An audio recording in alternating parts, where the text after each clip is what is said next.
Emmanuel, bonjour. Bonjour. Alors, on va un petit peu parler de la mise en œuvre concrète de ton projet. Est-ce que tu peux, pour commencer, nous décrire une séquence type précisément de ce projet?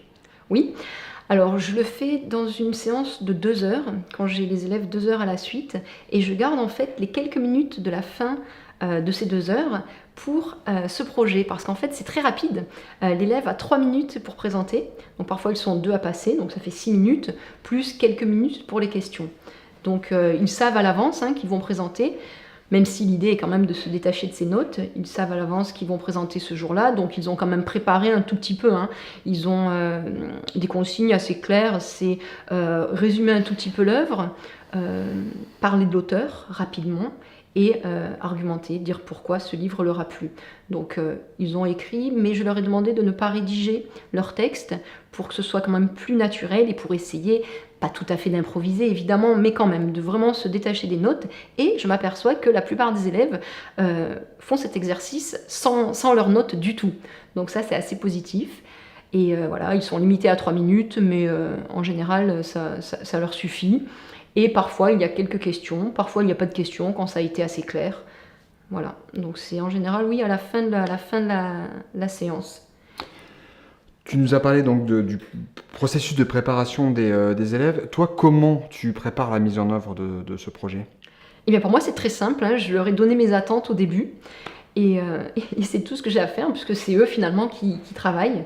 Donc ils font leur présentation et moi en amont je n'ai rien à faire à part leur avoir bien expliqué et avoir posté sur le NT les indications, les consignes à suivre pour qu'ils ne les oublient pas ou que si justement ils les ont oubliés, ils puissent s'y référer. Et voilà. Alors, tu me parlais de ce bel étonnement, disons, que tu avais de voir des élèves qui sont manifestement en capacité de tenir les 3 minutes sans lire un papier quand ils passent à l'oral. Est-ce qu'il y a d'autres objets d'étonnement dans ce projet? Alors j'étais peut-être un peu étonnée au début de leur nervosité quand je leur ai dit que j'allais les enregistrer. Mais bon, en même temps c'est un peu normal. Et puis voilà, maintenant ils sont habitués, donc c'est plus du tout un problème. Ils savent qu'on enregistre. Donc voilà. Non, à part le fait qu'ils le fassent de façon finalement assez naturelle maintenant, ça c'est, j'en suis assez contente. Bon, c'est que le début de l'année encore, j'espère qu'on va encore plus devenir à l'aise à l'oral, mais pour l'instant j'ai l'impression que ça fonctionne assez bien. Donc un des buts est atteint. Comment tu évalues ce projet? Alors cette année je ne l'évalue pas. Parce que l'idée, c'était le plaisir, le partage. Donc, comme je le disais tout à l'heure, ce ne sont pas des œuvres imposées, donc ce n'est pas vraiment un exercice scolaire. Et comme c'est très court, je peux me permettre de le faire pendant les cours. L'idée, c'est vraiment le partage, partager avec les autres pendant ce moment-là en classe, répondre à leurs questions s'il y en a, et après partager puisqu'on met les petites capsules audio sur le NT. Donc je n'évalue pas. J'avais évalué la première fois que j'avais fait ce projet avec des secondes, parce que là, comme je le disais également, c'était avec une liste d'œuvres un peu plus imposée, donc ça rentrait un tout petit peu plus dans le cadre vraiment scolaire.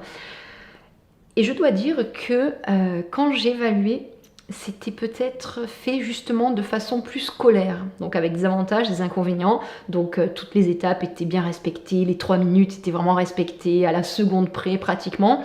Cette année, c'est un tout petit peu moins cadré, il n'y a pas de notes derrière, donc c'est parfois un peu plus fluide. Donc soit on peut dépasser, soit c'est moins de 3 minutes, voilà. Donc je réfléchis un petit peu aux avantages et aux inconvénients des deux méthodes, noter ou pas noter. Donc pour cette année, je ne note pas, c'est vraiment un accord avec Silence on lit, donc le plaisir de lire, le plaisir de partager. Je réfléchirai, voir si l'année prochaine je note ou pas. Finalement, quels sont les enjeux qu'il y a autour de l'utilisation du numérique dans ce projet? Alors c'est d'être conscient de ce que l'on va poster, parce que le fait de les enregistrer, parfois ils disent ah, attendez, je recommence, etc. parce qu'ils ont eu un tic de langage, une répétition, ils ont balbutié, n'importe quoi. Donc ça leur donne, je pense, encore plus conscience de l'importance du discours et de sa forme. Et ensuite, comme c'est partagé, on fait attention aussi à ce que l'on poste. Donc là, c'est moi qui gère un petit peu ce que l'on poste, mais on utilise aussi le NT pour d'autres partages cette année justement, donc pour des résumés d'œuvres, des biographies d'auteurs, des choses comme cela.